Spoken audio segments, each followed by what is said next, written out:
are now getting ready to end the resource tables. So please wrap up your conversations. For our guests that's coming in, you can sit down in the lower bowl. You can sit in the lower bowl. For our directors, you all will be sitting over to my right. Good evening, everyone. Good evening.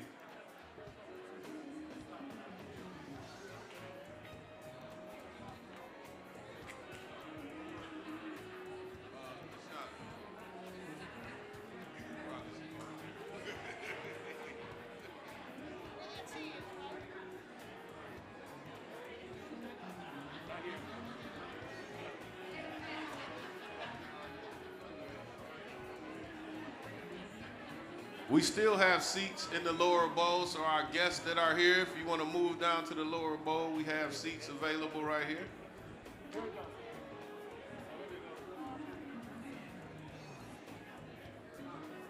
Thank you, thank you.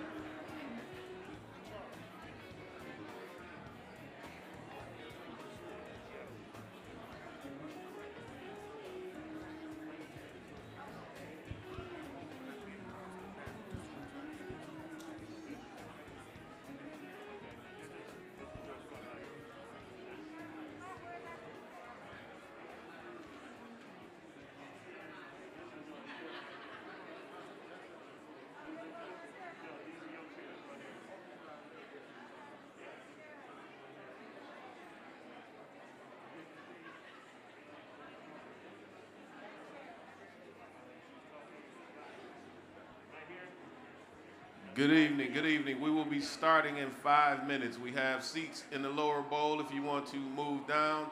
For those that have the resource tables, please shut down the resource tables in the conversations, please. And we will be beginning in 5 minutes. Thank you.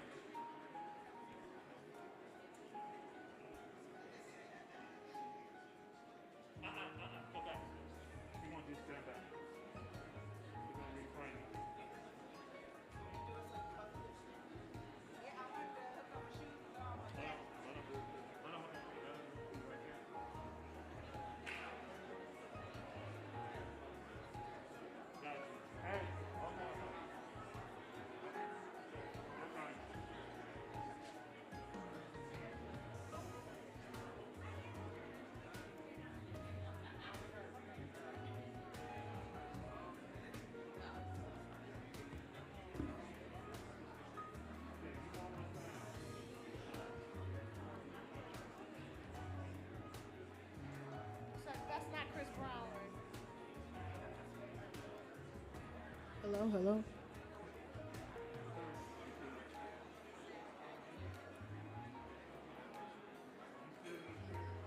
No, you said Chris Brown. We're good.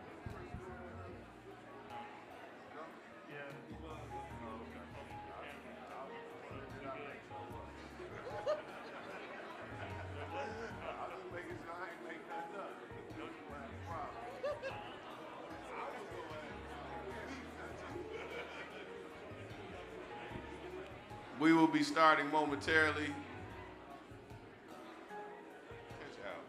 Alvin. Mr. Horn, we are over to my right. Thank you, sir.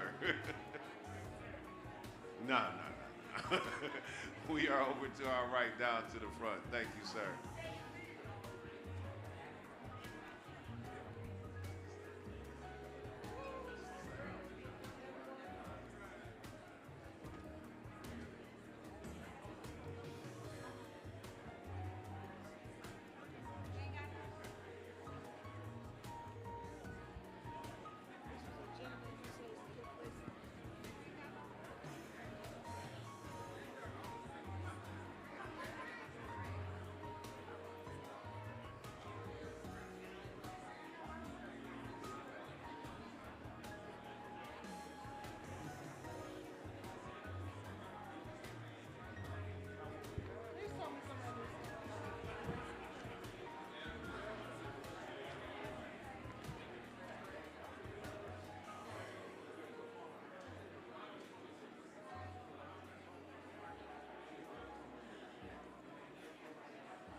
Good evening, everyone. We are getting ready to start.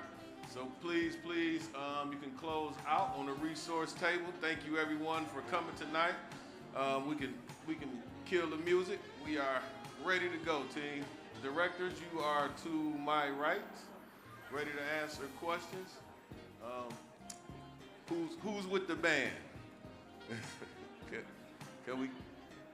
Yeah. Thank you. Yeah, we got atmosphere. So we still have open seats in the lower bowl if some residents want to come down. But thank you for all coming out. This is our first charter mandated meeting citywide this year. And without further ado, I will hand it over to the mayor. Thank you, Mayor. All right, how's everybody doing tonight? All right, this is our first meeting of the year. Most of you probably have been here before, but let me tell you a little bit about what we're doing. There's 8 of these in the course of the year, and what I like to do is take a department head who's working for you every day and talk about what they're doing. You can get an in-depth look, and then after that, we'll take questions from everybody. Tonight, we're going to hear from Gary Brown in the water department. And those who lived in this city 10 or 11 years ago remember what it was like when every year your water bill would go up 11 or 12 or 13% and make the affordability really challenging. When we had hundreds of water main breaks in the winter and you never knew when your car was going to get frozen into your neighborhood. And there was no water assistance money anywhere in the city. Since then, we put together millions of dollars in assistance. We've started to rebuild the worst of the water pipes. We actually are replacing our lead lines with copper lines at 200 houses a week. But the most interesting thing was I was in Washington, D.C. a couple months ago and went to the EPA, met with Michael Reagan, the EPA director. And the first thing he said to me is, "How's Gary Brown?" Now, I'm a little surprised I'm sitting in the EPA director's office in D.C. And he said, Gary Brown is leading the water directors in cities across America and helping the United States to figure out how to rebuild this infrastructure program. And he wanted me to know how deeply they appreciate what he's done. So with that, I'm going to turn it over to one of America's leaders in trying to fix water systems, Gary Brown.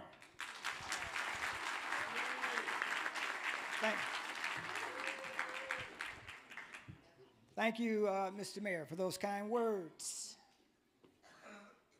So today we're gonna talk a little bit about what's going on at DWSD and some of the work that we're doing and how we're attempting to make water affordable for everybody in the city of Detroit.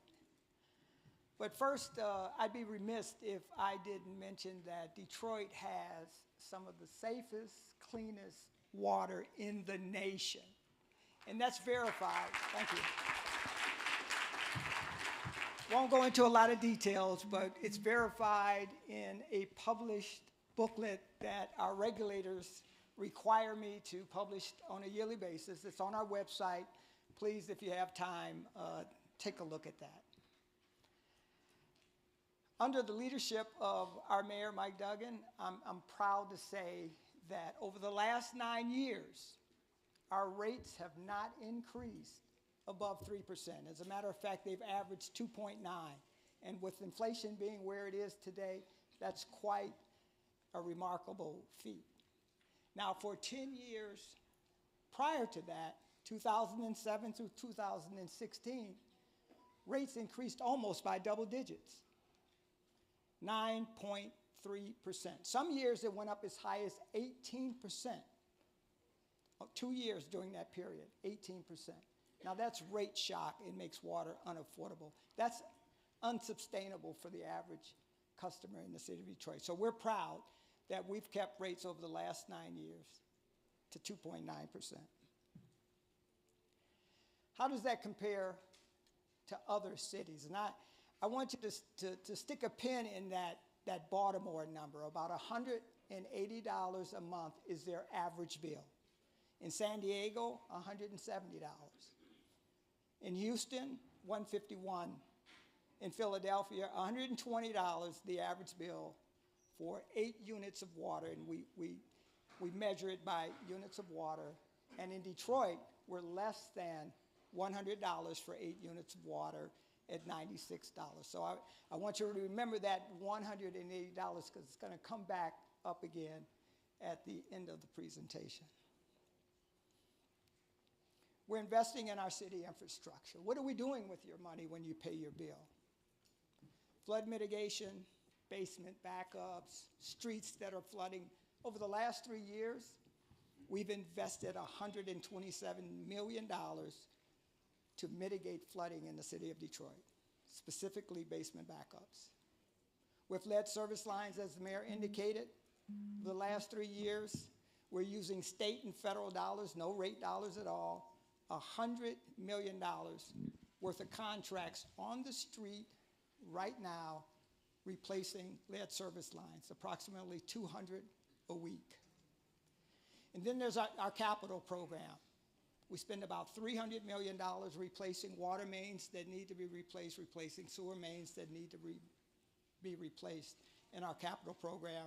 And then there's just general maintenance. Every other day, a car runs into a fire hydrant, and the firemen yell at me about the fire hydrant's not working, and we have to make repairs on them. So there's about $78 million in just general repairs at DWSD. Assessing water and sewer by neighborhoods. We do a neighborhood by neighborhood approach. And what you see there on your right is a manhole in which we put a camera in that line, and then we have men and women that sit in a truck and they inspect that line. And then we build our rehab program around those inspections. And we do this neighborhood by neighborhood. For every 3 miles that we inspect, we end up rehabbing, putting a new liner in, or replacing about 1 mile of that line, of those lines. Cleaning sewers and catch basins to reduce flooding for backup. That's our first line of defense against street flooding and basement backups.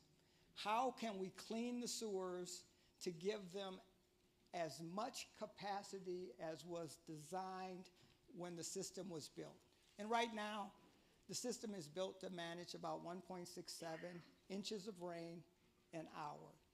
And so if we can get the tree roots out, we can get the debris out, we're building capacity to accept a large amount of rain when that comes. The intensity of the rain, as we all know, is greater today than it was in the past.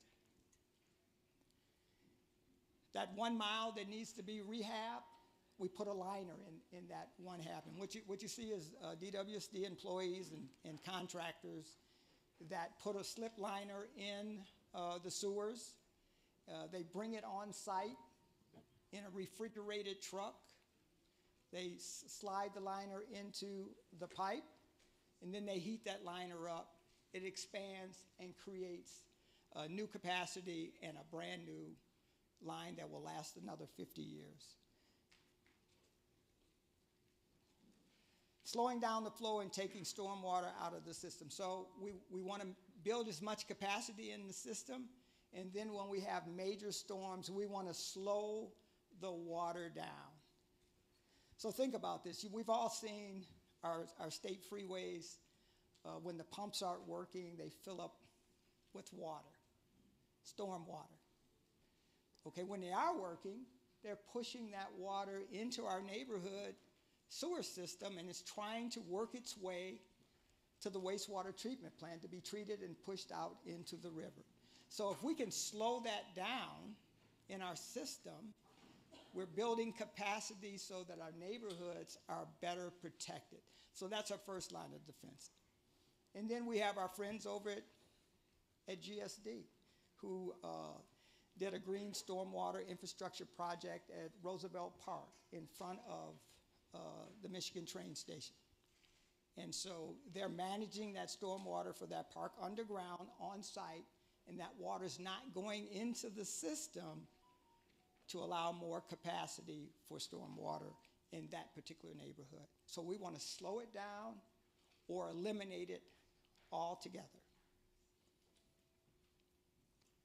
Now, this is a slide that I'm not going to go through all the projects. There are about 7 of them on here. They represent $500 million worth of projects that take stormwater out of the system, but they're being paid for by others, either our friends in Oakland County, the state, FEMA, others.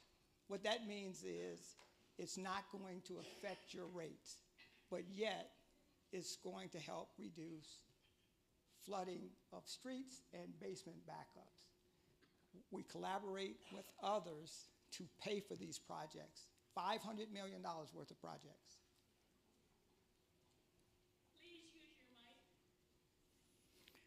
The basement backup protection program and private sewer repair program. We're very proud of this particular program. What we do at our cost, it doesn't cost the ratepayers anything. We're using state and federal dollars to fund these programs. But we go into a home in a flood-prone area. We put a camera in the line and we inspect the private service line that runs under the basement floor, that goes out through the backyard to the alley, to the city sewer, and connects. And what we found is that in 1/3 of the instances where we inspect those lines, they've either fallen off of the sewer line or they've collapsed and they're not working. And that's about a $12,000 to $15,000 repair. So we'll make that repair for the customer. We'll also disconnect their downspouts. We'll install a backwater valve. We'll also install a sump pump if needed. And again, we make the lateral sewer repair. So far, we've completed about 700. We started out in 11 different neighborhoods. We're expanding the program to 23 neighborhoods in the city of Detroit that are prone to flooding. We've received dollars from ARPA. We just received another $43 million of CDBG disaster recovery dollars in order to be able to expand this program. We're also able to do this basement backup valve inside the house if the customer wants it, or we can now do it on the outside in the backyard if the customer wants it. And this is all at our cost, and it's not costing the ratepayers a dime.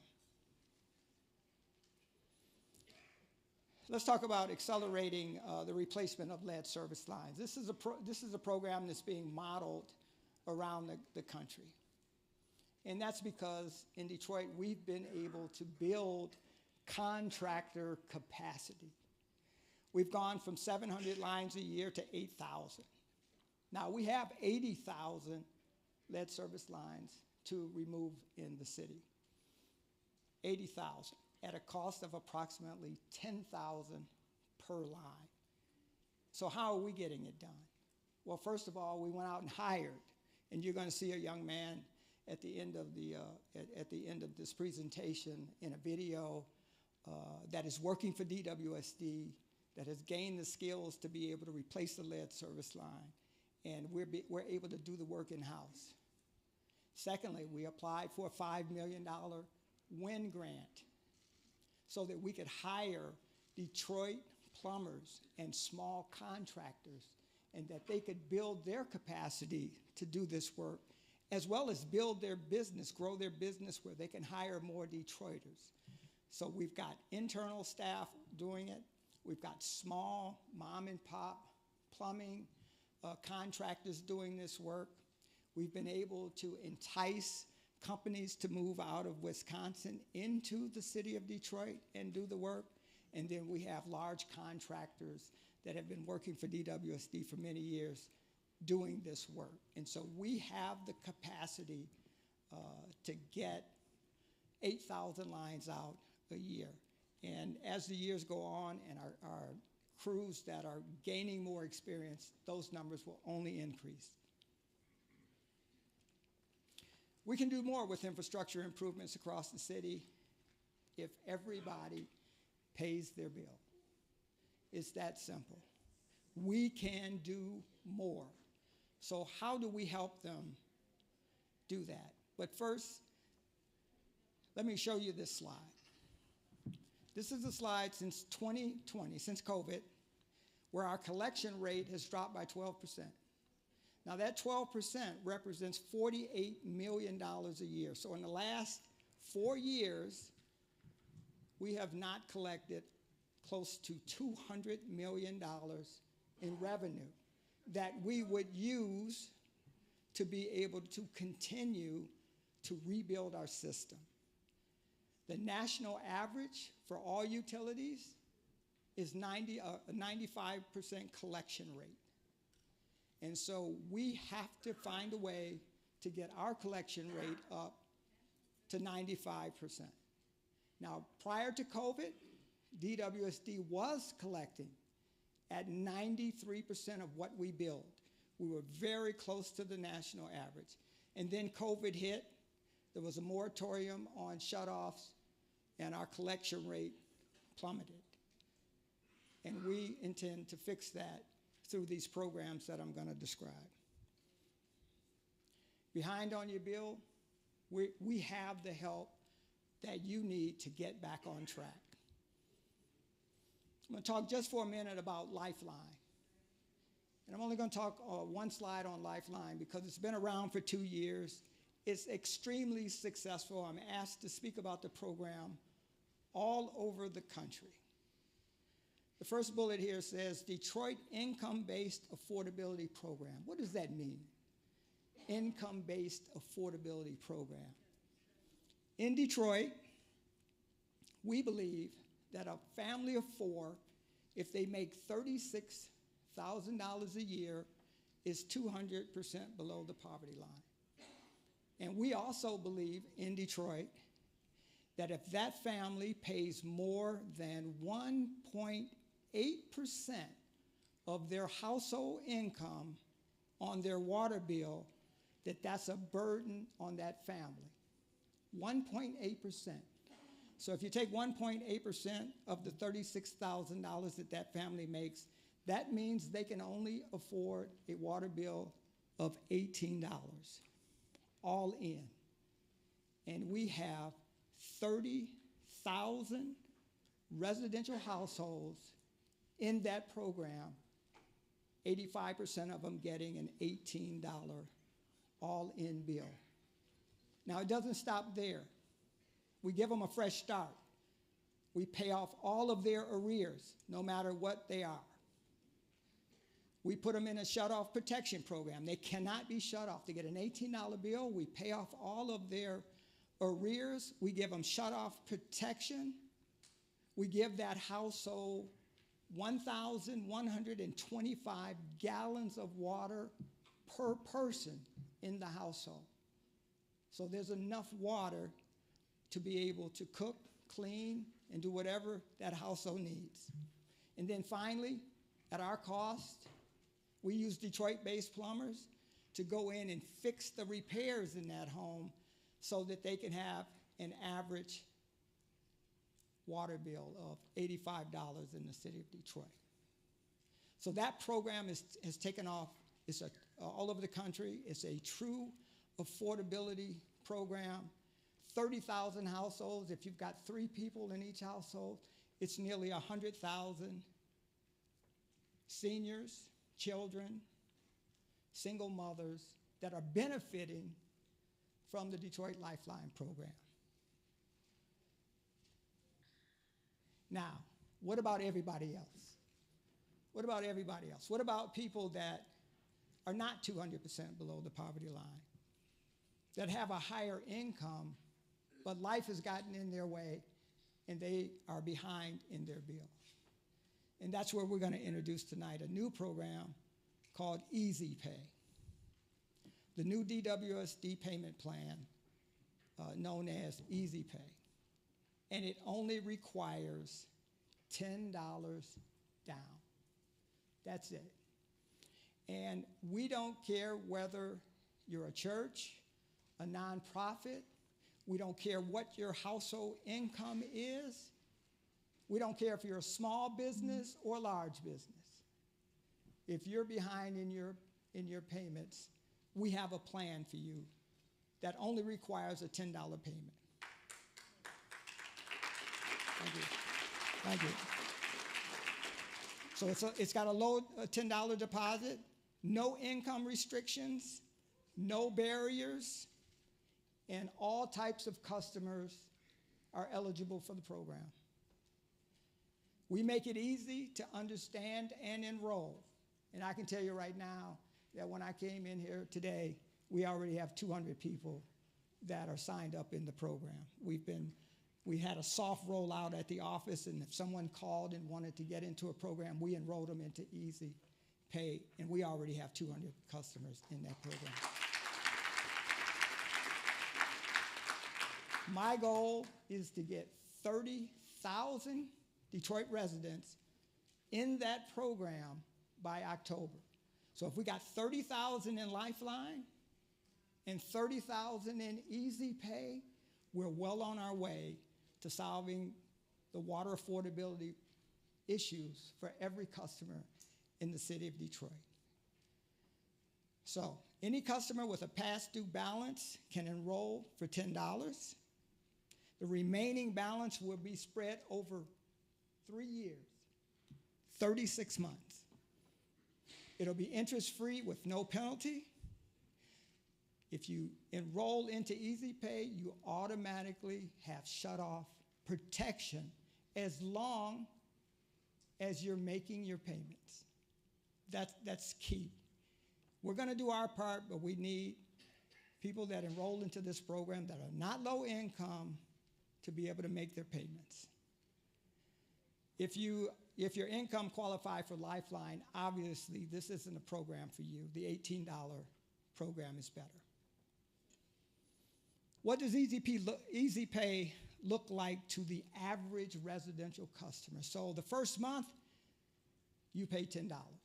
You don't pay your monthly bill. You simply enroll with $10. The average customer, and there's 60,000 of them in the city of Detroit, that's behind in their bill is behind to the tune of $1,240.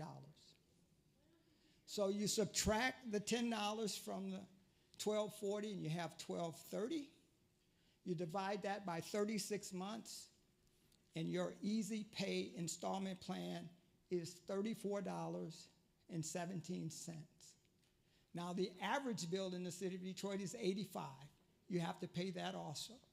So you end up with an all-in bill of $119.17 on average. Now, I ask you to remember what was the average bill in Baltimore, San Diego, these other major cities. Their normal bill is $180, $170, $150. You enroll in Easypay, and you're not only have a lower bill than that with your monthly bill with your Easypay installment at $119. So this is very economical for the customers that are not below poverty. Easy to sign up and easy to pay your monthly bill.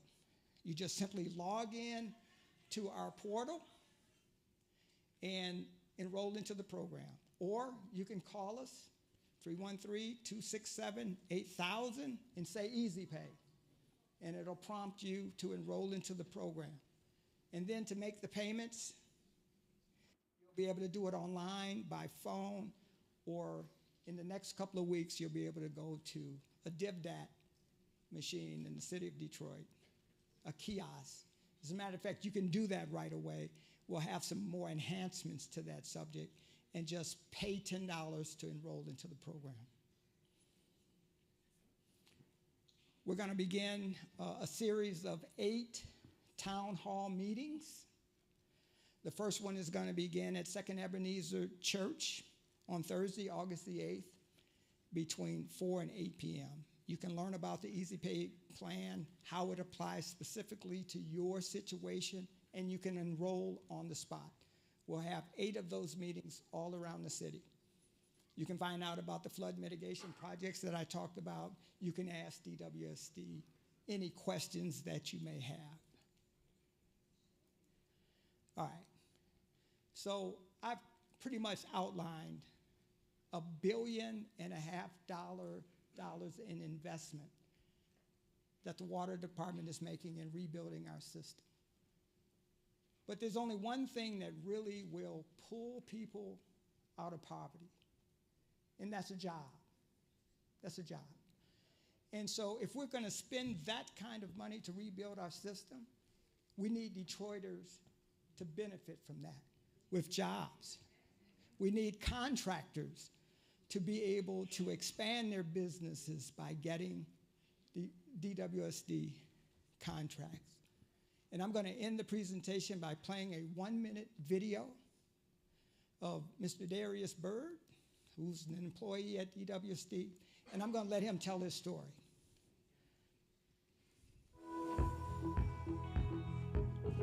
I love everything about my job. Supplying customers with new fresh water, changing out pipes. I like to work. My name is Darius Bird. I work for Detroit Water and Sewage. I'm 26. I'm an example of a person who takes every opportunity and makes the best of it. I took part in Skills for Life through the city of Detroit. I really wanted to make a transition, and I just wanted to level up and start to get my life really started. I went to Skills for Life to get a job and earn a skill at the same time. And this guaranteed job is no losing, it's only a win. Definitely, it's changed my life. I got my first house. I bought a property with the land bank. I worked 7 days a week all summer, saved up my money. I'm grateful. It ain't no feeling like it, you know. It's just, it feels good. Someday, I want to use the skills that I learned from the Skills for Life and my current job to own my own business. I am the future of Detroit.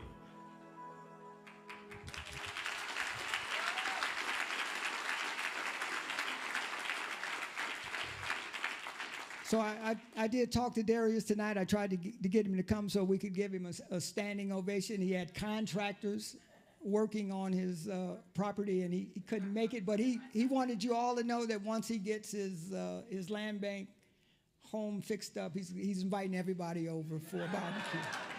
So I'm extending the invitation for Darius. Thank you very much. All right. You can see why the city water department leaders across the country have selected Gary as the head of their national committee. Okay, those who've been here, you know how this works. We will take a question from the audience, a question from the phone. We do have the Zoom working. Yes. And we will alternate. If you came here to get a problem solved, we're going to do everything we can to solve it. If you don't want to wait in line to talk, we've got the folks out in the hall. And Ray Solomon, where are you?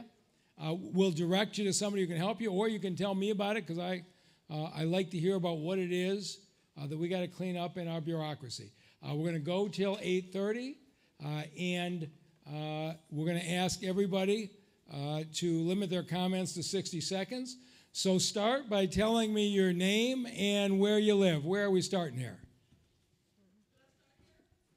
So we have show them where the microphones are. I'm right here, man. Okay, so the microphones are, is there one microphone or two? Two. There's one on each side. So start by telling us your name, what neighborhood you're from. Go ahead. Now I'm from Losser and 8 Mile. Thanks to you and the deputy mayor. Appreciate you. My name is Brother Cunningham, and DDOT is only on time about 70%. It needs more improvement, but I thank you for what you have done.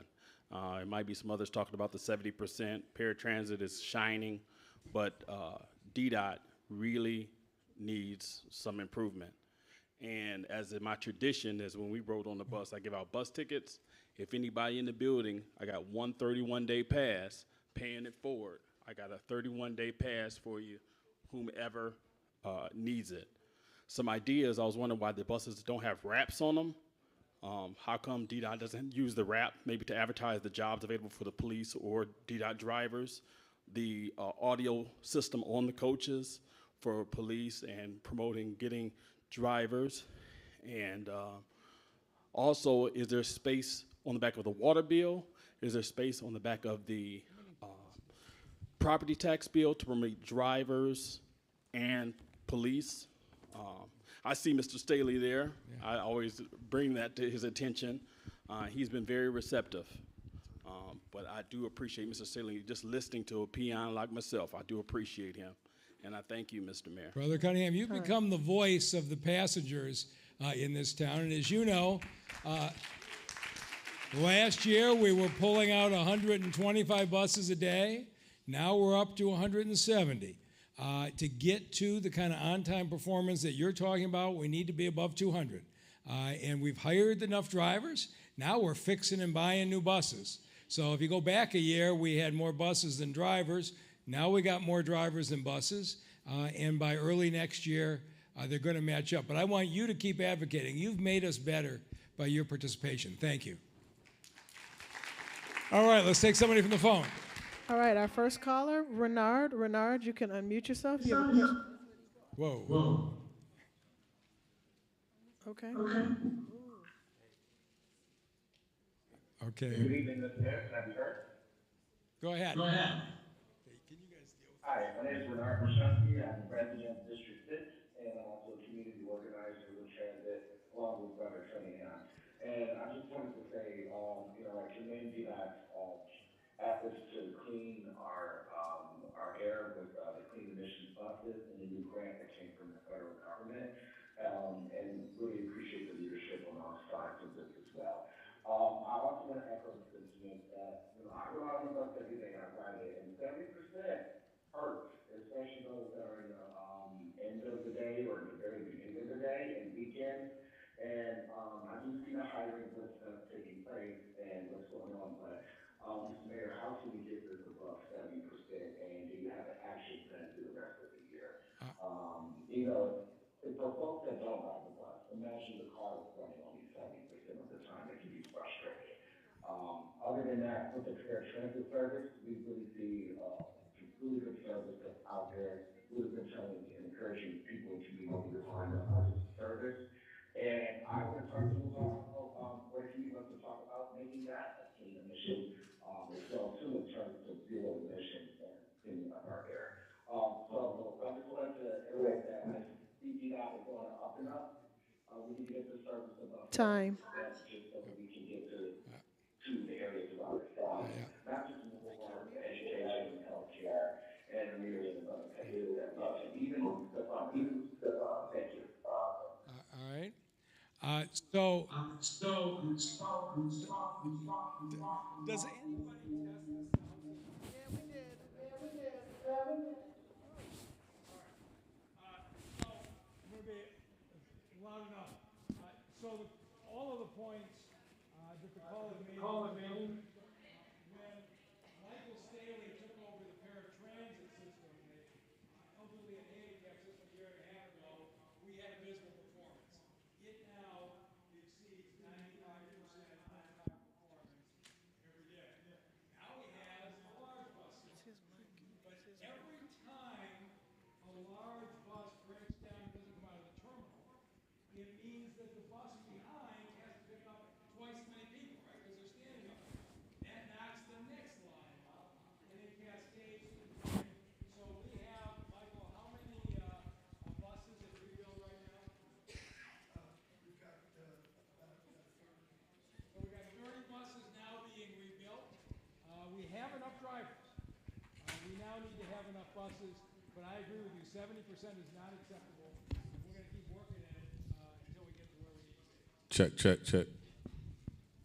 All right, seems like we're making some progress.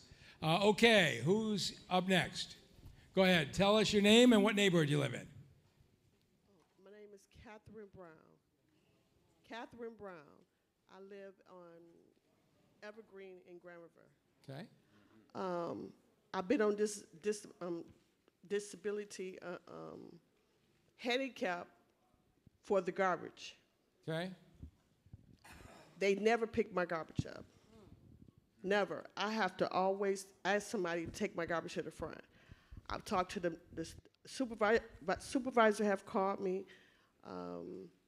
The district manager has called me, but it still has never been done. I've been on the list for 3 years. I called the mayor department about 2 weeks ago, complaining about this. It still never happened. Okay, well, you're going to now go above me to the man in charge. So Ron Brundage runs the DPW, and he is going to make sure that the garbage is picked up properly. Go ahead. I am, ma'am. I'm going to get your information before you leave.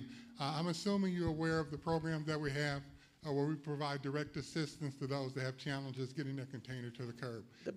The truck drivers have told me they don't get off the truck for nobody. So I'm going to talk to the president of the waste management company that services your area tomorrow, and we're going to make sure that we get this resolved. I have the truck number as well. Okay, but again, I'm going to talk to the president. We're going to make sure that we get it resolved. This is going to be the last time that you have to make this complaint. Okay. Thank you. Okay, let's get somebody from the phone. All right, election integrity. You can unmute yourself.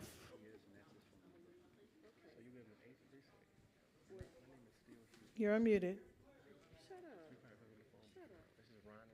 Okay. Hey, Mike. Crafty Mike.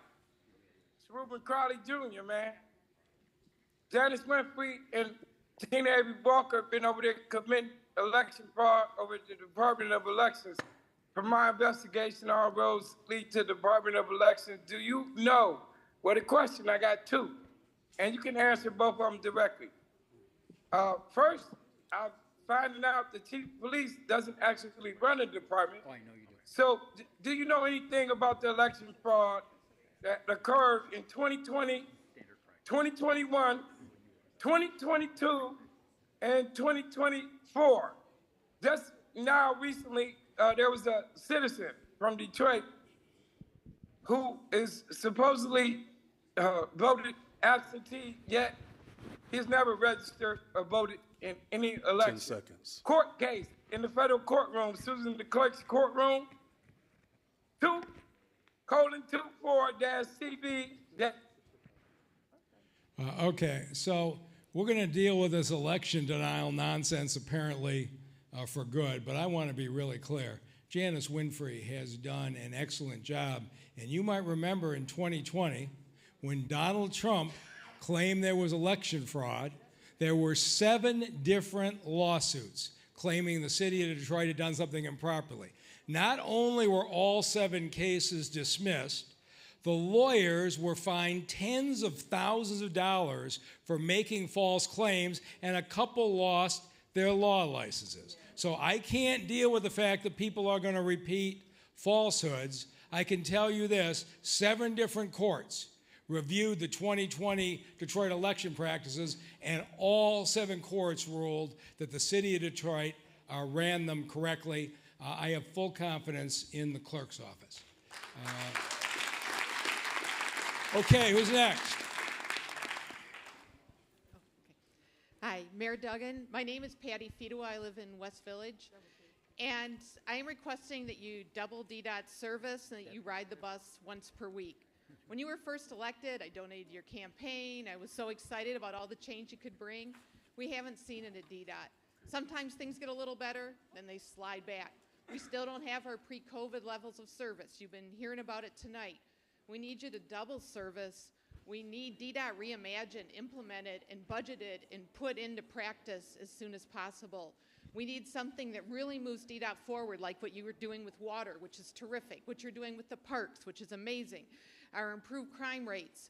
We need that with DDOT. I've been waiting 10 years. I kept asking your campaigns, where's the plan for DDOT? And now we just get little moves here and there, and then it slides 10 back. seconds. Thank you. Yeah, I will not agree they're little moves. Denise, how many drivers have we hired in the last year? Over 300. Almost 300 drivers have been hired in the last year, largest classes that we've had. We went from 125 buses on the street now to 170. Before COVID, we had 200. So you're right that we didn't, but we had to rebuild. And we did not order new buses during COVID because, of course, nobody was riding them at the time. We're behind on the bus purchases. So we've got how many buses in the pipeline over the next year or so coming in? So we have 70 new buses coming in. We're repairing 30 buses that are out of service today. I can tell you what you want to hear, but that isn't my style. I told you last year we'd get up to 170 by this summer. We're at up to 170. We're going to be over 200 by early next year. As fast as those buses are in service, we're putting them out there. That's just the truth. So if you haven't seen the improvement, I get feedback all the time that it's significantly better than it was last year, and it's going to be significantly better next year. All right, who's on the phone? Betty Varner. Betty Varner, you can unmute yourself. Ms. Varner. Good evening, Mayor Duggan. Good and evening. To all within the sound of my voice. I'm Betty A. Varner, president of the Soda Ellsworth Block Association. Mayor Duggan, I want to thank you from the bottom of my heart and for all my members and the residents that live in our area. We've had our first in-person Finkel corridor meeting in regards to the development of how many years? How many years have you been asking me for that? Every time I get a chance. Sure? At least four. And it was a successful meeting. We're having our second virtual meeting tomorrow. So I just want to thank you and for all of the support for the neighborhood beautification grants. We have created a park. We bought land and created a park in our area, and we're having an event this Saturday, 6439 Ellsworth. Come out, it's freebies, it's a family event, citywide. We're giving away, we're participating in the Rise Detroit Neighborhoods Day, a resource fair, giving back to the community, to our children. So please come out and enjoy yourself. Thank you, Mayor. So this is what's great about this city. When we redid the Livernois streetscape, Ms. Varner called up and says, I'm on Finkel between Livernois and Wyoming. When do you get to me? Then we did Kercheval. Then we did East Ward. She kept saying, what about Finkel?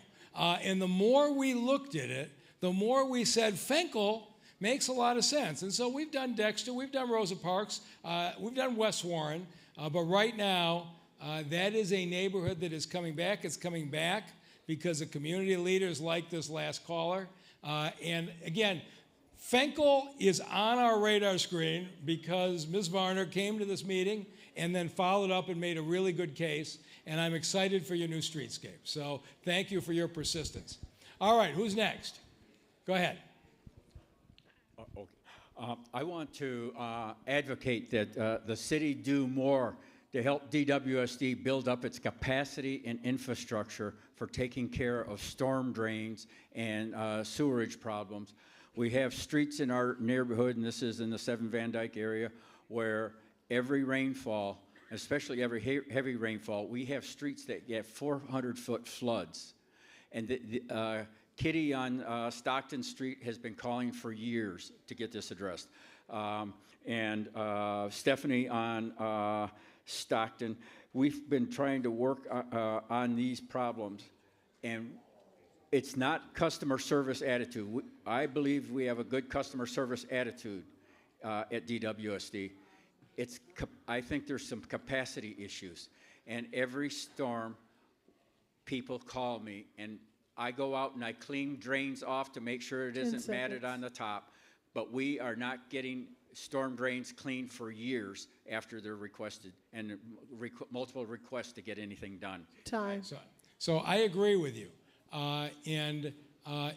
We now have a team of people out of our infrastructures, our Sam Krasenstein, that drive this city continually looking for problems. And after rainstorms, they are creating the lists of streets in the city where the water is backing up. This is a regular conversation we're having about the storm drains, and Gary's going to tell you what he's going to do about it.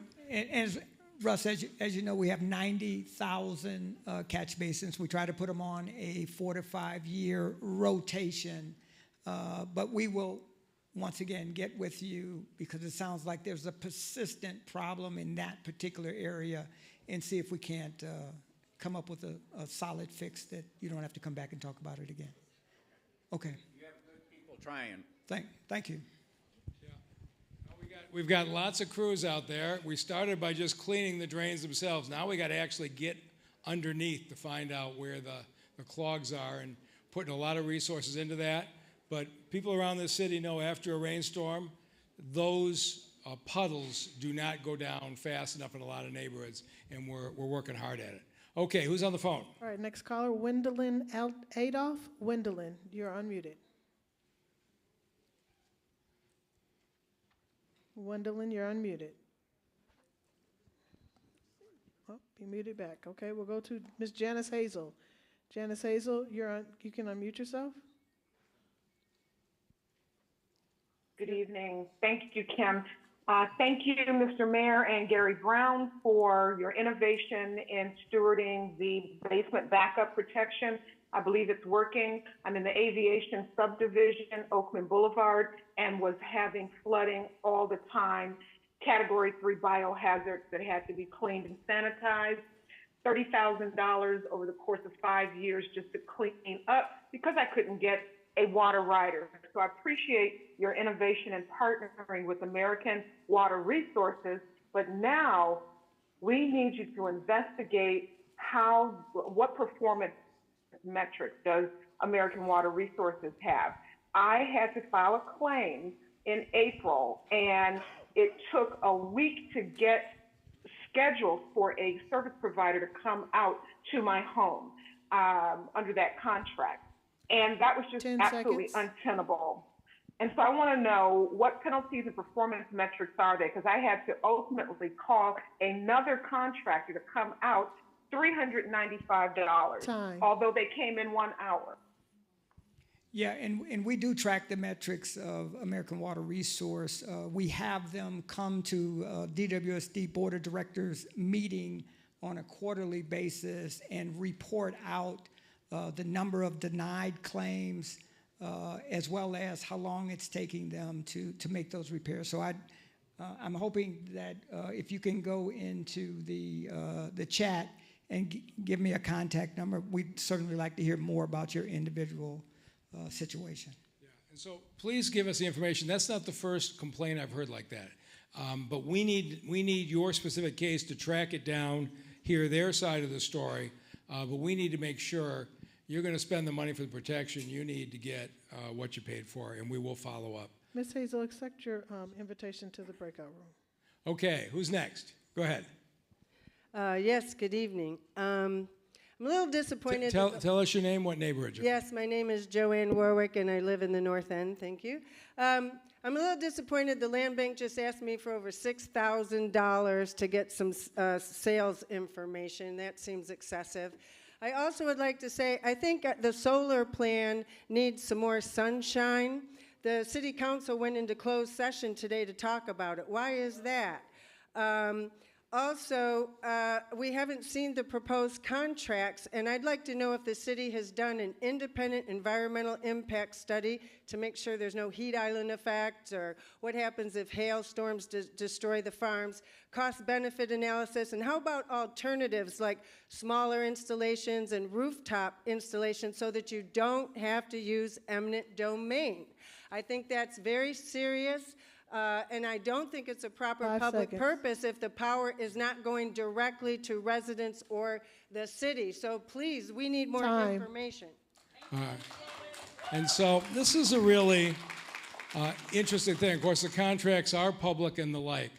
The neighborhoods will be glad to get them to you. They're in front of city council. They've been there for weeks. But the bottom line is this, and this is an interesting thing. I said to the community, if you want solar in your neighborhood, you propose it. You develop the plan. That was June of last year, more than a year ago. We sent nonprofit experts to work with the neighborhoods. These neighborhoods came forward. The 3 that we're proposing, every single owner-occupied house has signed an agreement with us saying they want to sell their house. In most cases, it's 1 house left in a block, 1 house left in 2 blocks. They are dealing with illegal dumping, overgrown garbage, prostitution in their neighborhood. These folks are overwhelmingly in favor of it. And let me say this to you. I believe in local determination. And when you show up from the North End and say, I want to tell the people who live by City Airport what they should do in their neighborhood because they aren't smart enough to make their own decisions. I just don't agree with that. And so that's not what we're going to do. We're going to honor the request of the people in the communities that want it and the communities that don't want it. We didn't go there. All right, who's next? Who's on the phone? All right, Stephen Rimmer. Stephen Rimmer, you can unmute yourself. Good evening. Can I be heard? Good evening. Yes, my name is Stephen Rimmer. I'm from the Detroit Tenant Association, and I'm calling in regards to the tenant that was murdered during the eviction on July 12th in Palmer Park. We want to know what this person's name was. This is a human being who lost their life, and we feel that we need to know this person's name. So, Mayor, my question to you is, why hasn't the name of this person been released yet? Is there somebody here from the Detroit Police Department that knows the answer to this? Who's here from DPD?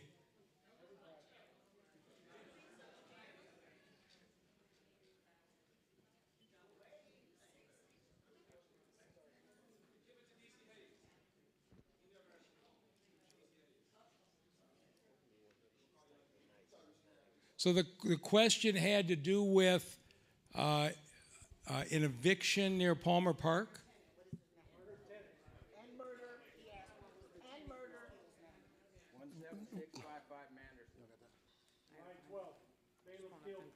We're pulling up the information now, Mr. Mayor. I'm sorry. Homicide is here to answer that. Is this the one with the bailiff? Yes. Okay.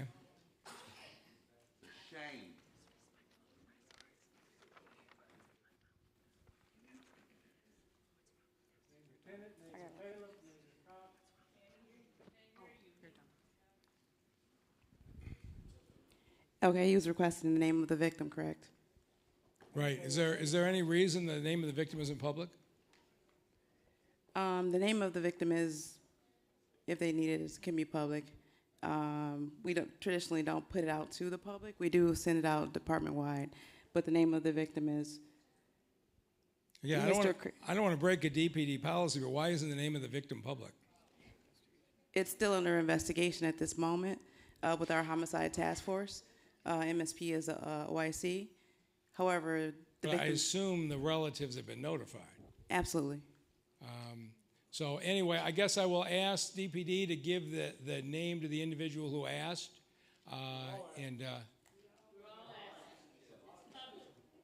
Okay.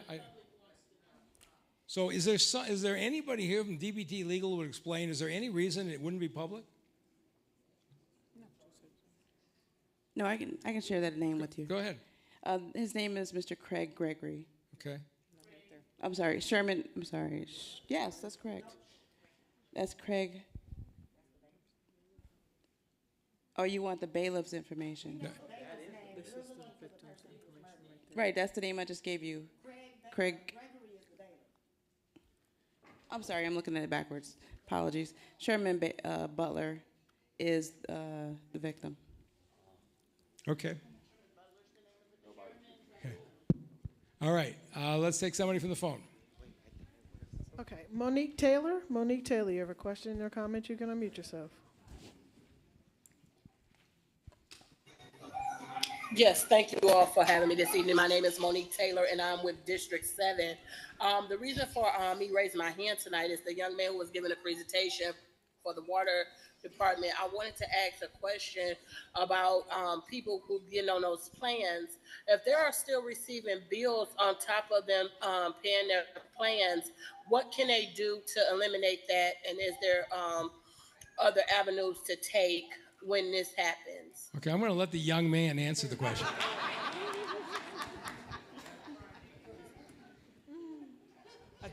I think Conrad's older than I am, Mr. Mayor. That's right.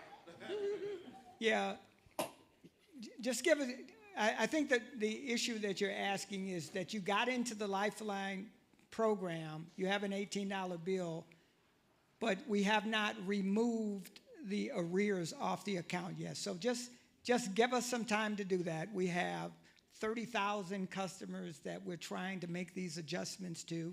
And I'm going to tell you something about the Easypay. I hired 18 new people a month ago, and so we put them in training for this program. And I'm optimistic that they're going to get better, but I'm going to ask everybody to just be patient with them on the phones. They will get this. They're great employees, but they're brand new, and they're going to do the best that they can. But there will be some hiccups, just like it's taking a delayed amount of time to be able to correct the bill. But rest assured, all you have to make is the $18 payment if you're in Lifeline. We will get the bill adjusted where your arrears do come off. Ms. Taylor, please accept your invitation to the breakout room. Okay, so don't worry about the arrears. They will get it cleaned up. Who's next? Go ahead. Hi, good evening, Mr. Mayor. So I have a question. Tell us your name and what. Oh, Stephen Haring, downtown Detroit. So my question is, as you know, last year the unhinged left, with assistance from the far right, killed the land value tax. Do you have any updates on that? Like, is it going to go back to Lansing? Is it going to go back on the ballot? We don't have time to get to it this year. And so we'll have conversations with Lansing about the future, but we're just out of time. Okay. Hopefully we'll get a Dem majority for that. Higher Dem majority. Well, your lips to God's ears. All right, let's take somebody on the phone. Patricia Little. Patricia Little, you can unmute yourself. Hello, Ms. Mayor. Good evening. My name is Patricia Little. I'm a member of College Park Community Association. You know, Peggy Noble's group. I know your group well. Yes. My question is for Gary Brown. When the alleys were cleaned out, were the old sewer basins cleaned out? Because I know from experience of having 9 feet of vacant alley in my backyard, when I had backup for sewer in my basement over 30 years ago, the plumber came out and said, your problem is the old sewer basin at the back of your yard. And he said, if you keep that clean of debris, you will never have water backup in your basement. And I have not had water backup in my basement. And we have neighbors on my block that didn't even know there was an alley behind them. So, yeah, in hindsight, it was probably short-sighted to close off those alleys and let the debris overgrowth cover up all of the manholes. But when we find that situation, our friends over at GSD, Crystal Perkins, I call her, she gets right out, she cleans out the alley and gives my crews access to the catch basins to allow us to go in and resolve the problem. And so if you're having that problem, we can get GSD to go in and clean the alley out. We can locate the issue and take care of it. All right, who's next? My name is Pat Driscoll. I live in the Livernois-Warren area for the last almost 50 years.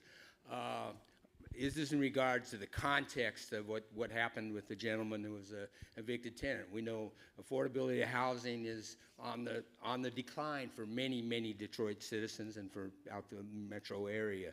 That this is this area where he died. There are 506 apartments. It's called the Palmer Park Portfolio. They were moving him out. These are nice, were nice apartments, but they're large. These 14 buildings are largely empty.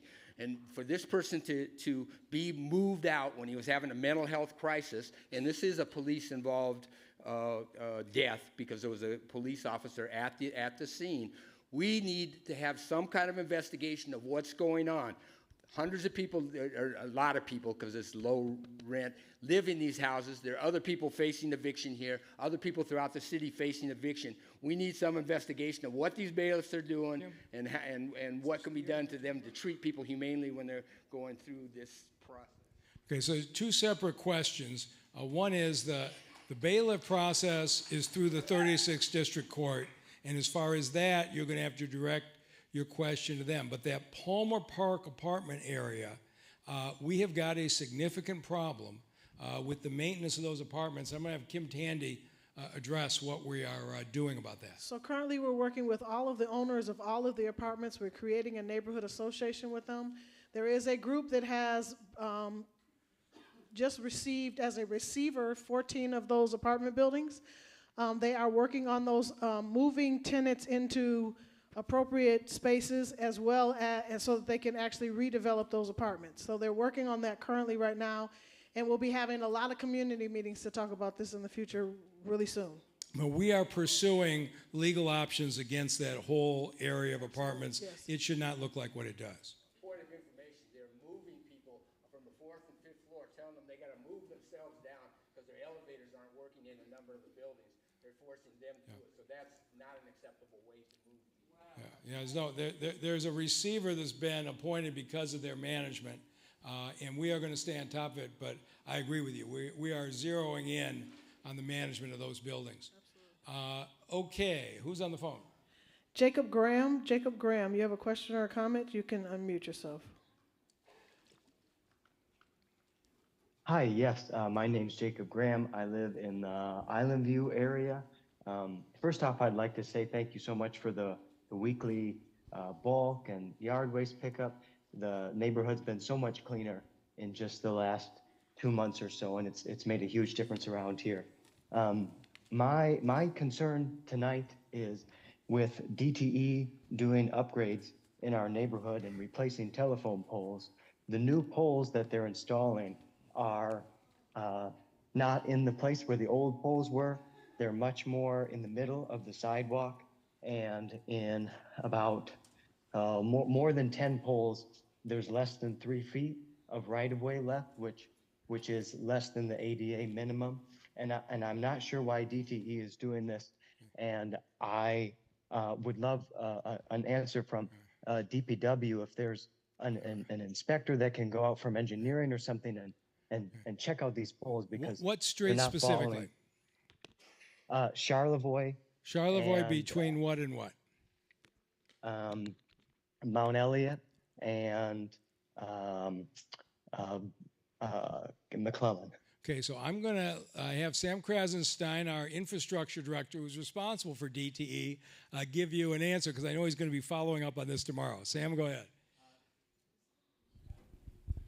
Hey, thanks so much for the question. I also live over in the Villages area, so I'm very personally familiar with this issue. We'll be following up with DT on that location, but that is something that I've been tracking, just where these pole replacements are happening. We'll be working very closely with DPW, with the city engineering team, to make sure it's following all the ADA specs and locations. But Sam, what's happening?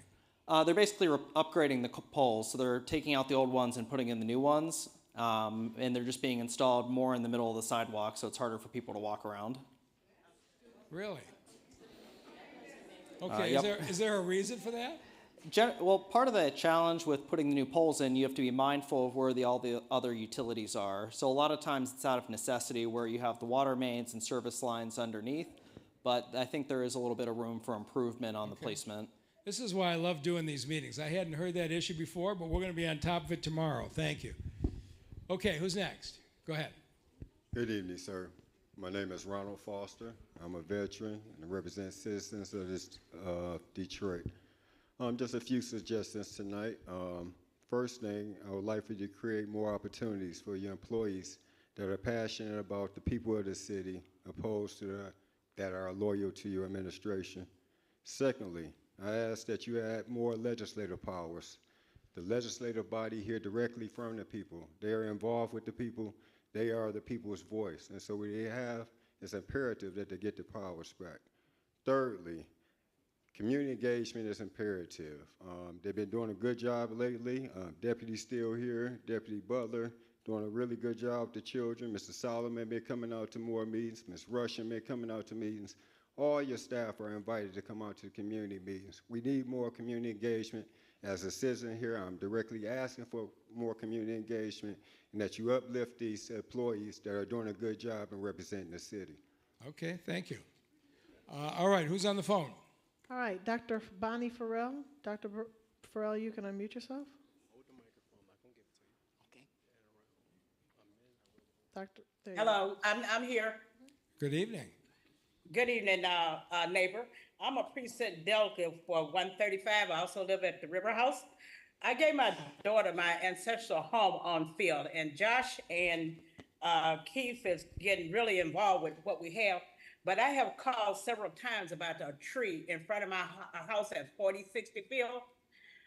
Somebody had called me, this was 2 years. The tree is dead at the top and branches keep falling off of it.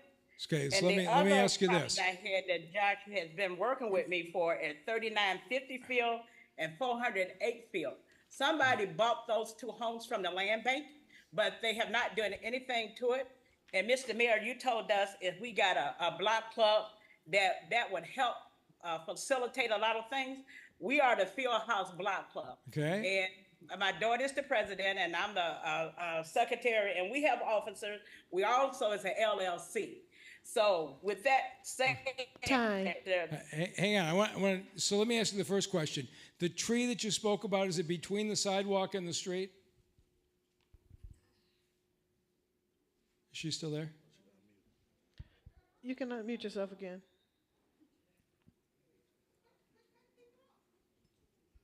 Are you there? Okay, Josh or Keith here? Yes, sir. Yes. Okay, are we on top of, are you back? Yes, I'm here. Okay, so is the tree between the sidewalk and the street? Yes, it is. Okay, so did Josh and Keith know about the tree? I told Josh about it, and like I said, it had been 2 years ago, and the lady that I Okay, hang on. We're going to find out what they're doing about it. You guys got an answer? Yes. Go ahead. Josh is going to give you an answer. Hey, Ms. Linda. So we've been we've been in contact with GSD, and so the forestry department or division of GSD is definitely working on trying to get your tree. They have to check and see if it's dead and get the professionals out there, the subject matter experts, but they'll be there. Where's GSD? Okay, Crystal, look, I get these folks to organize a new block club. It seems like we can be responsive. Can you get out there tomorrow and see what's going on? I will have someone out tomorrow morning. All right, so Crystal will be out tomorrow, and I want to take a look at the other lots on the block that you talked about. But I love the fact you formed the block club, and we're going to be more responsive. Thank you. Thank you, sir. Okay, Please who's next? accept your invitation to the breakout room. Go ahead. Good evening, Mayor. My name is Tara Brown, and I'm from District 5. I'm also an organizer with Detroit Eviction Defense, and I am one of the thousands of Detroiters who have been evicted. Mine wasn't even for money, just like Mr. Butler, who was murdered. Something has to be done about the way evicted tenants are being treated, and part of the reason people are being evicted is because they have the audacity to push back against bad landlords, or worse, their houses are falling apart and the houses are being stickered. The other part is it's just not affordable in Detroit, and it's great that you are constantly ribbon cutting and talking about how much housing is going up, but most of the people in this room can't afford most of the housing that you all are putting up, myself included.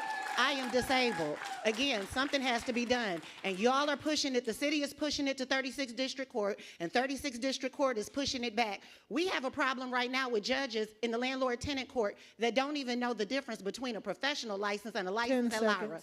We have a judge, Judge Evans, who is evicting people with landlords that don't even have standing to evict them, and we are pushing back. We are telling the judges, and nothing is being done. Please step up. So I'm going to just be honest with you about there is a basic separation of powers in this country. The city of Detroit does not run the court system. We just don't, okay? And you can vent at us, but we don't. We have built $1 billion of affordable housing in the last 10 years. We're going to build another 100 million this year, and we've set up David Bowser and the Detroit Housing Services so that if somebody is in danger of being evicted, they can reach out to Detroit Housing Services, who has a list of all the affordable available units in the city that will help match them up. Those are the things that we can do. I attempted to get the district court to adopt a policy that if a landlord did not have a certificate of compliance, they couldn't bring an eviction case. The Supreme Court struck that down. They wouldn't let me do it. I tried. Okay, so I have to be honest with you about what I can do and what I can't do. I'm limited in what I can do with the court system. What we can do is be responsive. All right, who's on the phone? Angela Renee. Angela Renee, you can unmute yourself. You're unmuted. Hi, how are you doing? Good evening. I am glad to be on the call tonight. I'm not sure if what I have to say is regarding anything that is being addressed on this call. It's regarding the new program. I forget the name of it. I apologize. That you, someone implemented regarding homeowners whose houses were foreclosed upon between before 2009. City Council passed a policy, right? Right. I was interested in that program because I purchased property before 2009. In fact, it was in 1995. My situation is kind of unique because my property that I purchased when I was 21 years old, I'm 52 now, was indeed in the city of Highland Park, but 1/4 of my property was in Detroit. And although I purchased the property in 1995 from Detroit Neighborhood Housing Services, a free and clear title, I lost that property because of the tax issues. I got a tax bill from the city of Detroit indicating the Detroit portion of the taxes hadn't been paid since '86 when I purchased and closed on the property in '95. So if I could get some assistance with this, I would greatly appreciate it. Alvin Horn, the assessor, is here. So if you will give your name and your contact information, Alvin Horn will reach out to you tomorrow. I've never heard of a tax issue when it crosses two boundaries, but I know if anybody knows the answer, it's Mr. Horn. So he'll reach out to you tomorrow and see if we can help. Please accept your invitation to the breakout room. All right, who's next? I am. Hello, everybody. My name is Miriam Pickens. I work with Detroit Eviction Defense. I currently live in Southfield, 10 in Southfield. What I want to talk about is the man that was murdered during the eviction. And what we want is an open inquest so that information can be out to the public. The other thing we want is for evictions to be stopped as long as there are bailiffs murdering people in the course of these evictions. Now, we spoke with Judge McConico, and he said, oh, I don't know anything. I don't know anything. You have to talk with the police or conducting an investigation. I currently just now spoke with Officer Rodriguez. He says, oh, I don't know too much of anything. It's the courts that are handling the investigation. It sounds to me like this goes, they're both pointing the fingers at each other. Again, let me stop you there.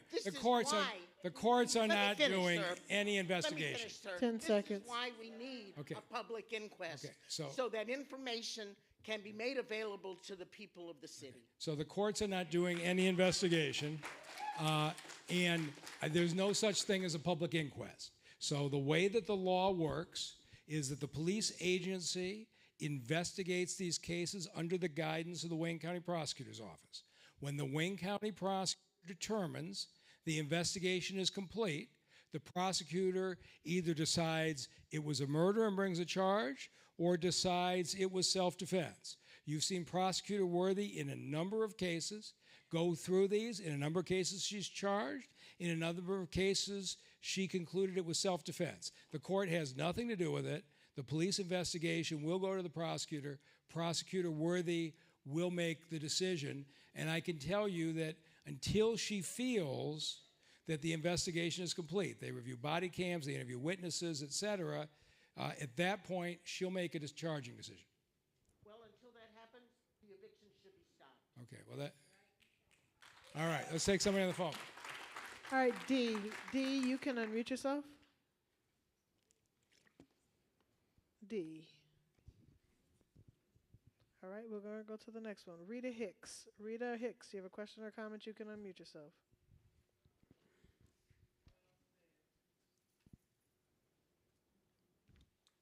Rita Hicks, you can unmute yourself. There we go, you're unmuted. Oh, try it again. There you go. Hello. Yes. Good evening. Hi, I was calling about a water bill. I was given a shut-off notice for a water bill that I never received the bill. I bought a home for my daughter. We each thought the other was paying the water bill, but neither one of us received the bill. We were told we had to pay $469,000 in back payment. I did not know about the Easypay, so I had to put down $469, and I never saw a bill. Then when I asked for a copy of the bill, they said it was sent to the previous owner or management company, and they didn't send it to us, and they couldn't even let us see it. So how do you have a pass-through bill when you never received a bill? Yeah, again, if you can put your contact information in, we need to research your bill and get this straightened out for you. My customer service folks are in the room now, and they'll give you a call tomorrow, and we'll get it worked out for you. Okay, is there a chat where I can put my information No, in? please accept your invitation to the breakout room, and they'll take that information for you. We'll get it straightened out. Okay. Thank All right, who's next? Bob Day, Detroit Eviction Defense. The tenant who was murdered by the bailiff and the police. The bailiff busted in the door, saw the tenant was in mental distress, called for Detroit police to back up. Detroit police came, saw mental distress, called for mental health unit to come. Before mental health arrived, the Detroit police tased the tenant. When he jumped, the bailiff shot him and killed him. So this is Detroit police and the bailiffs, the court and the city government murdering a tenant, killing him, and this is state violence is going on against tenants, people with mental health issues, people in distress, all over. And I guarantee you there are evictions going on right now this week, right, with probably the same damn bailiff that murdered that tenant and some of the same cops who were accomplices in that murder. We need an independent investigation, and we need all these evictions shut down because the state violence has got to end. So maybe in my next life, I'll come back as a politician that tells you what you want to hear when you yell. But that's not me, okay? The city of Detroit has no jurisdiction over 36th District Court, how they conduct eviction proceedings and how they manage. We have none. So you can be as angry as you want, but under the Constitution, the executive branch has no control under the 36th District Court. Now, Prosecutor Worthy, I also have no control over. She's the county elected prosecutor, and she will make a decision as to the appropriateness of whether people were justified in using deadly force. It's something her office is familiar with, and they've done it. And so I don't know what else to tell you. You may or may not agree with what she does. The county code told us to come here. Okay. I find that hard to believe, but I know how the charging works. All right. Who's on the phone? Thurman Lagan. Thurman, you unmute yourself. Yes, good evening, Mayor Duggan. Good evening. I'd like to first begin by saying that I'm a strong supporter of solar and the innovative process that you've led the city of Detroit into this effort. I'd like to point out Director Tafera Rushton and her efforts and all the work that she's done, as well as our D3 manager, Keanna Sessoms, our deputy manager, Kinsey Current, the work that Kim Tandy has done and her efforts to lead these meetings are fantastic. I've always told Kim that she does an excellent job with these meetings. Tony Stovall and the Church of Latter-day Saints and the 300 volunteers that we had 3 weeks ago, we cleaned 12 blocks in the city of Detroit, removed tons of trash from the street. Our conversations that we've had with District Manager 5, Keith Butler, NPO Daniel Robinson, and Captain Griffin of the 11th Precinct. I only wish that we had a relationship with the 12th Precinct as the 11th Precinct has performed. Thank you.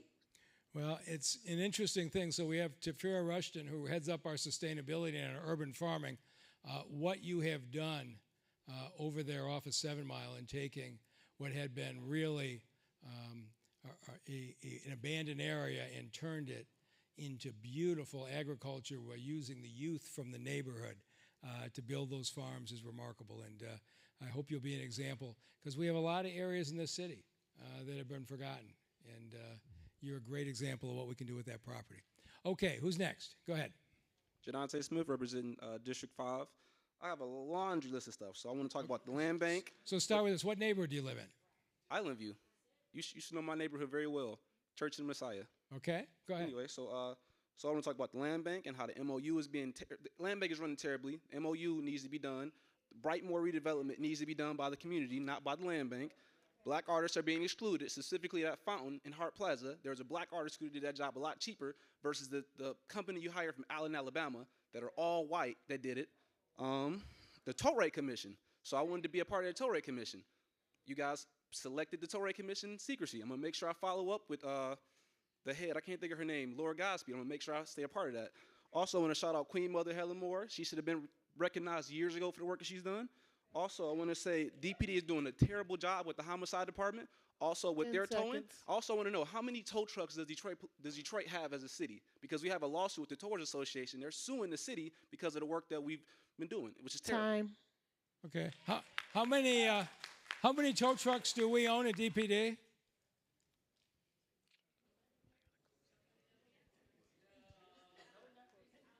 Let's drop the mic. Is somebody here who knows? Just what's the answer?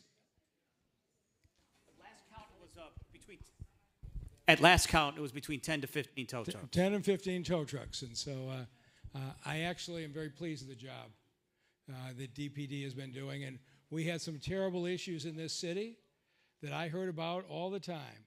People being towed, not being told what yard they were taken to, charged outrageous amounts, not getting their vehicles back. I feel very good about what DPD is doing to straighten that out. Okay, let's take somebody from the phone. Ann Snabs. Ann, you can unmute yourself. Hi, my name's Annie Snabs. I'm a reporter with the Detroit News. And I just wanted to ask, could you explain how the new Easypay plan is different from the current 10/30/50 plan and why a change was needed to that other plan? Yeah, that's a great question. 10/30/50 only had 3,000 customers in the program. And our customers were having a difficult time coming up with 10%. If they failed in the program, they'd have to come up with 30%, and then they'd have to come up with 50%. And that was too much of a burden for those customers. In the 10/30/50 program, we found that within the first 90 days, people that signed up for the program failed and dropped out of the program. And so it was not working, and I waited way too long to get rid of the program and change it with the new Easypay program. We've looked at this program around the country. We've tailored it to DWSD, but it is being modeled around the country and being very successful. Most utilities in Philadelphia bought in $10 million within the first 30 days. And so my goal is to not have 3,000 households in the program as 10/30/50 had. My goal is to have 30,000 by October 1st, by the fall of this year. And then we know that we have 60,000 customers that are struggling, that are not eligible for Lifeline because their income is too high. And we're confident that this new program, with the other benefits that we have attached to it that we haven't announced yet, will be very successful. Who's next? Go ahead. Hi, so my name is Hetty. I'm from a nonprofit organization called Eternal Light. We're off Telegraph Road. We're affiliated with District 6. So I'm a student at University of Michigan and the president of the organization. I just wanted to introduce our organization. We operate a food bank that feeds thousands of families across Metro Detroit. We're also building a soup kitchen to provide Meals on Wheels and supporting the homeless population. We have an international student organization of volunteers all across universities, and we're headquartered right here in Metro Detroit. Our food bank sees hundreds of people every week, and most of these people are coming from the southwest side of Detroit. A lot of these families... So where's your food bank located? It's on Ford and Telegraph. Okay. Most of these families don't have transportation to get to our food bank, so basically what we're trying to do is we want to move our food bank into Detroit, and we're seeking help. So are you Taylor now? What city are you in? Dearborn Heights. Dearborn Heights, okay. we should figure out, Hassan, would you, I'm going to have Hassan Beydoun, our Economic Development Director, talk to you about possible buildings and locations. But I think what you're doing is terrific, and let's see if we can't find a site that's more accessible to Detroiters. Thank you. All right, who's on the phone? IW9008. You can unmute yourself, IW9008. Okay, thank you. My name is Ionia Washington, and I'm calling about the property at 4542 Lilybridge Street. All you guys probably have heard me call before. I've been calling for 3 years trying to get the land bank to release this problem. I've talked to the ombudsman's office. I've been to Domcast. I've been in various places, and they keep saying that the property is still under demolition. I've been cutting that grass over there for 3 years. So, Ray, are you up on this? Who's 4542 Lilybridge? You're saying it's a vacant lot now? Yes, it is. It's a vacant lot. Do you live next door to it? I certainly do. Okay, so the question is, when was it knocked down? This is 24, I think in 2021. Okay, there's no reason there should still be a hold on it. So we're going to get on top of this tomorrow. Have they given you an explanation? They keep saying it's still under demolition. That doesn't make any sense. Doesn't to me either. The sidewalks? The sidewalk is cracked up. Okay, so hang on. Luan Council is going to give us an answer here. Luan, go ahead. So we don't turn over the properties back to the land bank until the contractor has repaired all of the damaged sidewalks. We have incurred a significant delay with sidewalk repairs because of a variety of issues. Portland, having access to Portland being one of them, but our contractors are working through completing those repairs, and this property is one of those. I'm aware of the property she's talking about. Okay. Do you think we could jump this sidewalk repair to the top of the list? Okay, we are going to speed up the sidewalk repair so that we can turn it over to you with the new sidewalk. How does that sound? Sounds fantastic. All right, Luan Council is going to take care of it for you. Okay, because I see him. Please accept your invitation to the breakout room. All right. Okay, who's next? Right here. Yes, go ahead. Adam, Southwest Detroit. Yeah, if we're talking about making the water bills more affordable, I'm thinking that the drainage fee is something that could come off of there. It was enacted unilaterally by the mayor, and it can be taken off unilaterally by the mayor probably tomorrow if he wanted to. Okay. That's a good chunk of your bill, isn't it? Yeah. 30% of your bill. Now that's a plan I can get behind.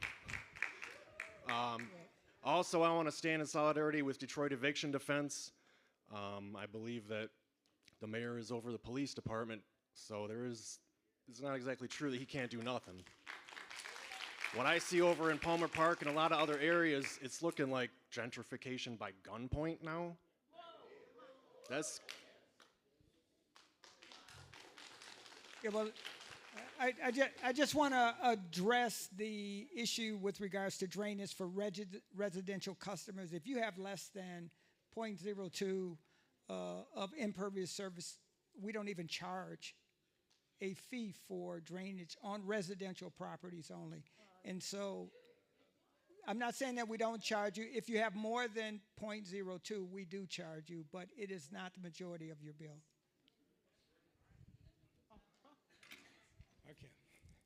All right, let's take somebody on the phone. Luella Paluzzi, you can unmute yourself.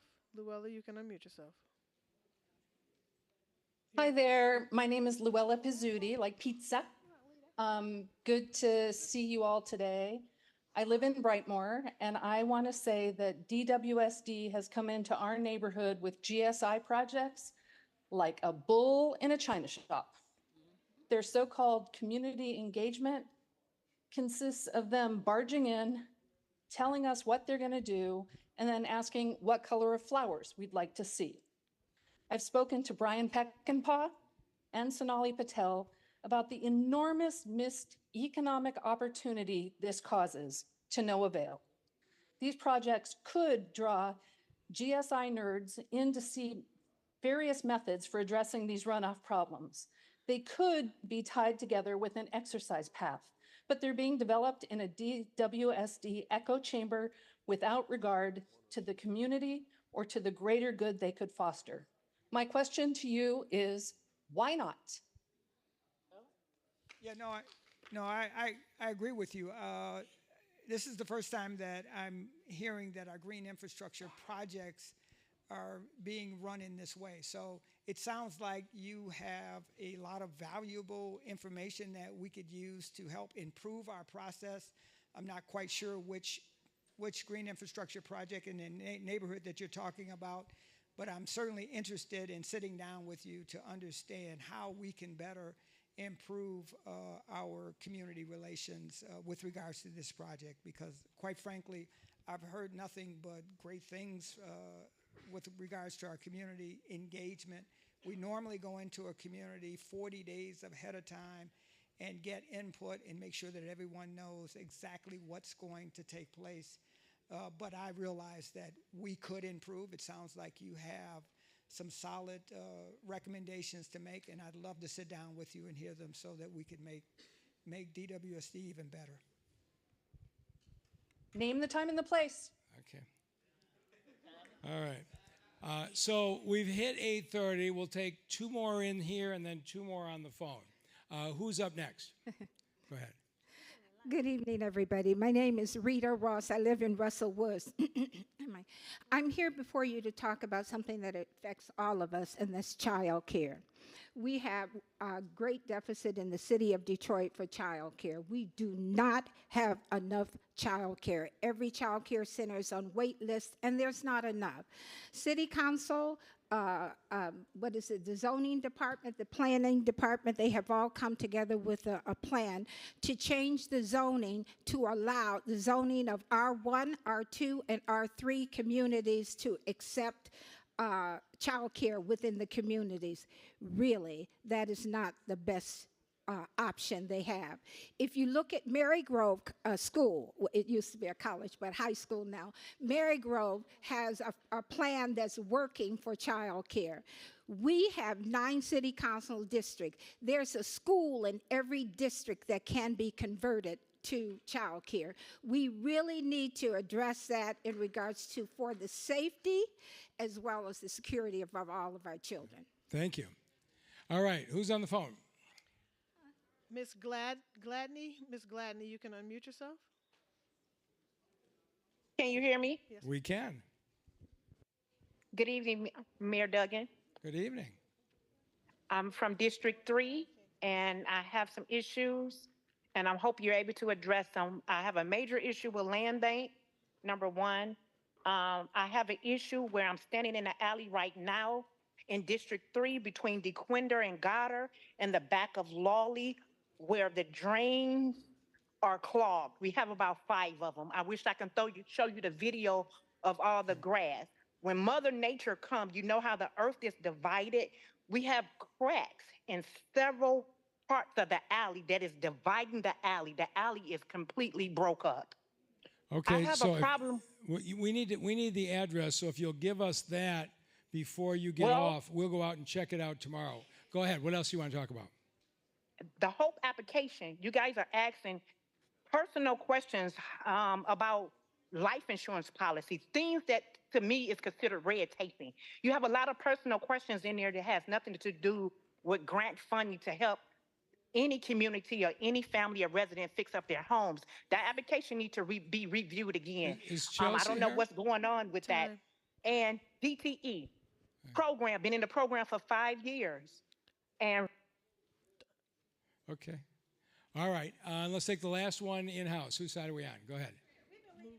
There's only a few of us. Come on, man. It's only Okay. Go ahead. This is Annie Johnson. I live at 9167 Hartwell. I've been trying to get the city to help me get my property back. They don't have any interest in helping me get my property back. This woman has stole my property, left this piece of wood down here for over a year. And this is unnecessary. So go slow down for me. Who stole your property? The next door neighbor. Your And neighbor? I'm having Is this a trouble. house or a lot? It's a house. And she Okay. stole my property markers off of there. Now the attorney wants $15,000. I've been doing this since 18.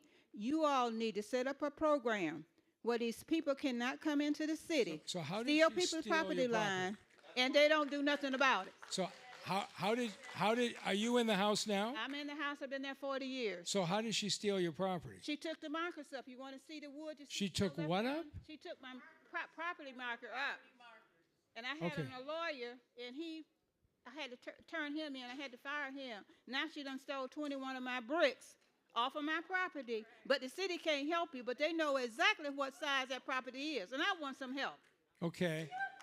So let's figure out, is this Dave Bell or is this, Dave, are you here? Yes. Okay, Dave, if somebody has infringed on her property, can we go deal with that? I can look into it, right? So, Mr. Mayor, I will meet her out in the lobby and we'll get all the information and talk to her about this situation. One thing about Mr. Brown, my basement flooded twice in 21. 21, and 2 months later it flooded again. Right. They denied it. Now they're trying to put the cement back there to try to keep your basement from flooding. My basement have flooded 5 years. I have a house built in 1960, and I'm really disgusted with the city about that. They won't clean the alley. The alley is horrible. Take a look at that alley. I clean up what I can. I'm 79 years old. Let's see if we can start by clearing up your legal problem. So, Dave, will you check that out? All right. We'll take one more on the phone, then I'll take the people who have come down here. Go ahead. Cynthia Lowe, you can unmute yourself.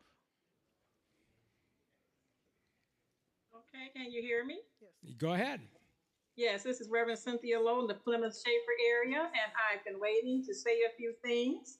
And first of all, Mayor, I want to thank you and the city of Detroit for tearing down that dilapidated house next door to me. I've been fighting for years to get that house down. Also, I want to thank you for fixing the street at I-96 and Schaefer. They finally repaved that road a couple of weeks ago. It is wonderful. Thank you again. I also want to thank you for the beautiful murals. When I go around this city and I see all those beautiful murals, it just lifts me up. And I want to say this last thing. In the spring, when you go to Belle Isle and down the boulevard and you see all the yellow flowers coming up, the daffodils, it just lifts up your spirits. And that's what I have to say. I just want to thank you. Brad Dick will be glad about the last one. Thank you. All right, which side are we on here? Go ahead. Thank you, Mr. Mayor, for taking our questions here before we all break. My name is Sylvia Orduno. I'm a resident in the Baldwin Park area near Woodward and McNichols. And I've got a couple things I want to just mention. Regarding the Easy Plan, thank you. I think it's a good thing to be able to offer more opportunities for the rest of the residents in the city to be able to get into a plan. But when we first started the water affordability justice fight many years ago, it was not about corporations. And so as I understand, Mr. Brown, if you can help us make sure I'm understanding that even corporations or large businesses are eligible for that too. In my mind, they should not be included in any plan that is to benefit residents. They need to pay their bills. So that would be one. The other thing is in the area I live between Woodward and John R. off McNichols, we have had years and years of prostitution and drug problems. We're in a boundary with 11th and 12th Precinct, Highland Park. And so lots of this activity is there every day. We call all the time asking for help for patrols. We're not getting it. It's also a political boundary until the redistricting happens between districts 2 and 3. We need help. So I've called myself a number of times on John R. Where else are you seeing the prostitution problem? Between Nevada and McNichols, there on John R. On John R. No, there's no question about it. There's also some in the morning. There's also activity on Woodward. DPD and Chief White are tired of me calling on that issue. Anytime I'm in Northwest Detroit, I swing down there. And so I agree with you 100%. We are going to stay on it until we get it. For a while there, we made some progress. But I called the chief when I was driving down John R. at 10 in the morning, and a woman tried to stop me in the middle of the street. I thought, if I stop, I'm going to be in the news. I kept going, okay? But I agree with you, and it offends me, and we're going to stay on top of it. All right? Okay, go ahead. Okay, hi, Mr. Mayor. Hey. I attend these meetings, the city council meetings, and it's always a long litany of people who are trying to get problems solved that they have tried for months, sometimes years, and whatever department it is, it hasn't been responsive or it hasn't addressed it. But then they come down here and they get, this individual person gets their problem solved, but the thousands of people who are not on the phone call and not in this building don't get that. And I just have to think that over the last almost 10 years, this city has given away $1 billion in tax incentives and tax captures. It could have our tax dollars or our potential tax dollars that could have gone to make every one of those services more robust so that people don't have to come down here and stand in a corner and beg. You know, I mean, the fact that people are on first name basis with department people because they've been working on the problem that damn long, they're friends now. All right. Well, go ahead. Is that everybody? Are we set? Go ahead. Yes, hi. D'Amico Williams. I'm the Chief Executive Director of Hydrate Detroit, and I want to commend and praise the Detroit Water and Sewage Department for working with us on the new Easypay pan. Here's a day I never thought I'd hear. I want to enjoy this. Go ahead. This is the 10-year anniversary of the Detroit water shutoffs, where 150,000 people were getting their water shut off east to west. And we fought to get 4 moratoriums, a court case that still hasn't been decided by Denise Page Hood, and we still waiting on that judgment. We're also waiting for a plan for affordable water. Assistance is not affordability, Mr. Mayor. Okay. Real, true affordability is working with us, the water advocates, myself, and we want to praise the DWSD customer service team, Matthew Phillips and those that have worked with us to make this Easypay plan. So I encourage everybody to get on. It's going to take a minute. We're going to work out everything, but call Hydrate Detroit because we will help you and we will get you instant results. All right. I'm glad to hear collaboration. Anybody left, or is that it? One last person. Go ahead. Or two people. Go ahead. Good evening, Mayor Duggan. My name is Joyce Jennings Fells. I first had the pleasure of meeting you when you were running for office. I actually sought you out because you used to work with my Uncle Del